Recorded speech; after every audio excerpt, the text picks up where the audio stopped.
Eugénie Galtier, chromothérapeute à Saint-Orens et à Toulouse. J'exerce depuis septembre 2021. La chromobiologie sensitive est en fait une technique énergétique pour réharmoniser les différents corps, l'enveloppe mentale, émotionnelle, physique. Je permets à mes clients de soulager soit un choc émotionnel,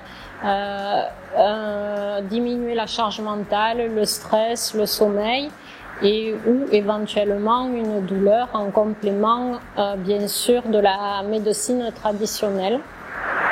Je suis venue à pratiquer les soins énergétiques parce que dans les 10 dernières années, j'ai reçu beaucoup de soins énergétiques et ils m'ont aidé essentiellement sur tout ce qui était charge mentale. Je travaillais dans des sociétés et donc à responsabilité, 2 enfants, un mari, une maison, donc beaucoup de choses à faire, pas forcément compliquées, mais un travail prenant, beaucoup de tâches et du coup l'énergétique me servait pour faire diminuer ma charge mentale et avoir moins de stress.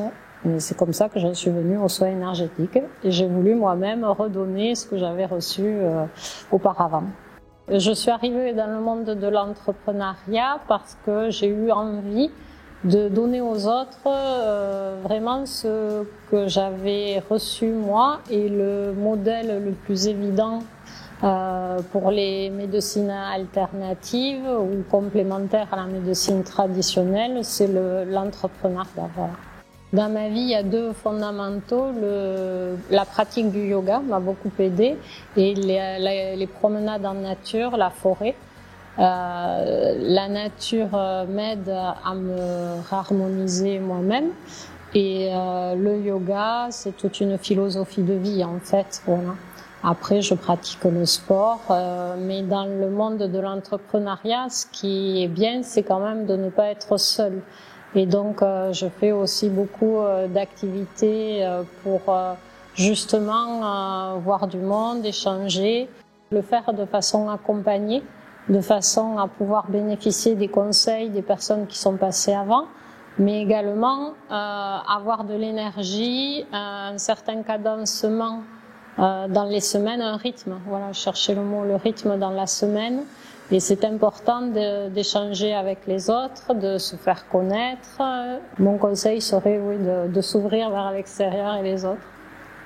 J'aime beaucoup le conférencier Franck Lobvé et il commence ses conférences en disant « réussir sa vie ». Qu'est-ce que c'est pour vous réussir sa vie? Souvent, tout le temps, les réponses sont différentes parce que pour chacun, c'est différent. Certains, ça va être les voyages, d'autres avoir des maisons, des biens matériels, d'autres vont vouloir privilégier la famille. Donc pour rester dans un cadre professionnel, réussir, c'est s'aimer, c'est aimer ce que l'on fait et faire ce que l'on aime. Donc voilà, pour moi, c'est ma définition de réussir.